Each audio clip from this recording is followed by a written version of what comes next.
यदि आप 2024 से म्यूचुअल फंड में इन्वेस्टमेंट करना चाहते हैं तो आप एसआईपी की जगह स्मार्ट एसआईपी यानी स्टेप अप एसआईपी का ऑप्शन चुन सकते हैं, जिससे आपको मिलने वाला रिटर्न पहले से दोगुना हो जाएगा। आज हम इस वीडियो में इसी बारे में बात करेंगे कि आपको स्टेप अप एसआईपी का ऑप्शन क्यों चुनना चाहिए।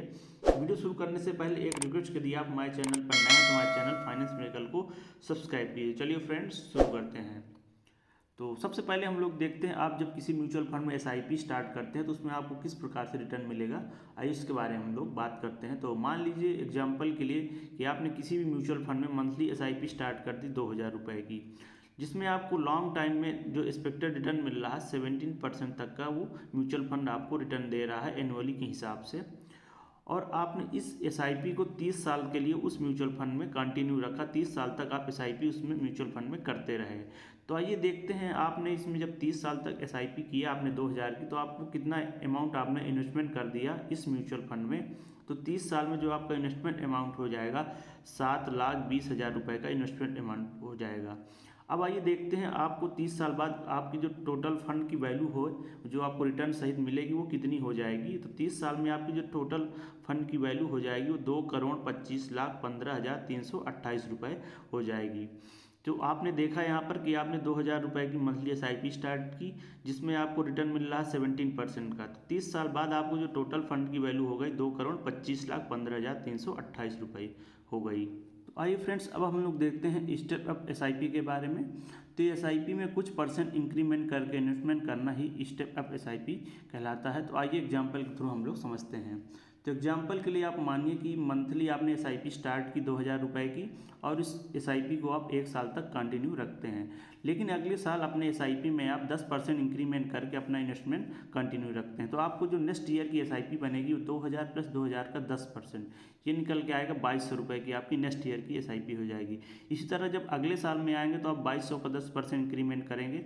इस तरह आप 30 साल तक इंक्रीमेंट कर करके आप अपना इन्वेस्टमेंट कंटिन्यू रखेंगे। तो इस प्रोसेस को बोलते हैं हम लोग स्टेप अप एसआईपी। तो आप जब देखेंगे 30 साल में इन्वेस्टमेंट अमाउंट हो जाएगा आपका, तो आपको अमाउंट हो जाएगा 39,47,857 रुपये। जहाँ पर आप देख रहे थे जब आप नॉर्मल एसआईपी कर रहे थे तो आपका जो इन्वेस्टमेंट अमाउंट हो रहा था वो 7,20,000 हो रहा था। लेकिन यहाँ पर आपका इन्वेस्टमेंट अमाउंट कितना ज़्यादा बढ़ जाता, मात्र 10% इंक्रीमेंट करने से आप पर ज़्यादा बोझ भी नहीं हो रहा, लेकिन आपका जो इन्वेस्टमेंट अमाउंट की वैल्यू है वो काफ़ी ज़्यादा बढ़ के आ रही है। तो अब देखते हैं आपका जो 30 साल में जो आपका टोटल फंड वैल्यू है वो कितनी हो जाएगी। आपको 17% का, जैसे कि आपने देख रहे हैं कि आपको रिटर्न मिल रहा है, तो इसके हिसाब से हम देखते हैं कि टोटल फंड जो की वैल्यू हो जाएगी वो 4,41,91,326 रुपये हो जाएगी, जो आपको नॉर्मल जब एसआईपी कर रहे थे उसके तुलना में ये लगभग दोगुनी हो जाती है। अब आइए फ्रेंड्स, हम लोग एसआईपी और स्टेप अप एसआईपी का रिटर्न का कंपैरिजन देखते हैं। तो यदि हमने एसआईपी का ऑप्शन चुना तो हमको जो 30 साल में जो हमारे फंड की वैल्यू हो गई 2,25,00,000 हो गई। वहीं अगर हम स्टेप अप एसआईपी का ऑप्शन चुनते हैं तो हमको 4,40,00,000 रुपये मिलते हैं। तो यहाँ पर आप देख रहे हैं कि इस फंड की तुलना में ये फंड लगभग दोगुना बढ़ जाता है। तो अगर आप अपने रिटर्न को दोगुना करना चाहते हैं उसी टाइम पीरियड में, तो आपको स्टेप अप एसआईपी का ऑप्शन चूज करना चाहिए। यहाँ पर आप सिर्फ 10% इंक्रीमेंट करके आप अपने रिटर्न को दोगुना कर सकते हैं।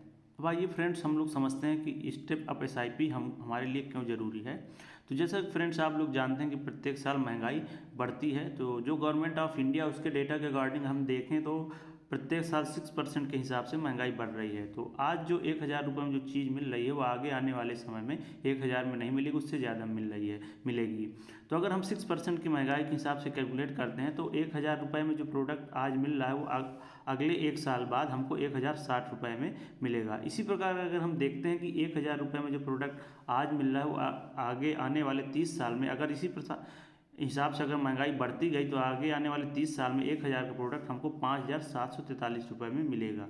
इसी प्रकार जो हमको एसआईपी में रिटर्न मिलेगा 30 साल बाद, उसकी वैल्यू भी हमारी समय के साथ घटेगी। जो हमको 2,25,00,000 रुपये मिलता है 30 साल बाद एसआईपी के थ्रू रिटर्न, उसमें भी हमारी वैल्यू घट जाएगी समय के साथ, क्योंकि महंगाई समय के साथ बढ़ रही है। तो इस डिक्रीमेंट को जो वैल्यू घट रही है उसको बैलेंस करने के लिए स्टेप एसआईपी बेस्ट ऑप्शन हो सकता है। इससे 2 फायदे होते हैं, एक तो हमारा जो रिटर्न है वो दोगुना हो जाता है, इसके साथ साथ हम लोग क्या कर पाते हैं कि अपनी जो महंगाई है उसको भी हम लोग बैलेंस कर पाते हैं स्टेप अप एसआईपी के थ्रू। फ्रेंड्स, यदि आपको वीडियो पसंद आया हो तो इसको लाइक कीजिए। ठीक है गाइस, मिलता हूँ नेक्स्ट वीडियो में एक नए टॉपिक के साथ। Take care, bye.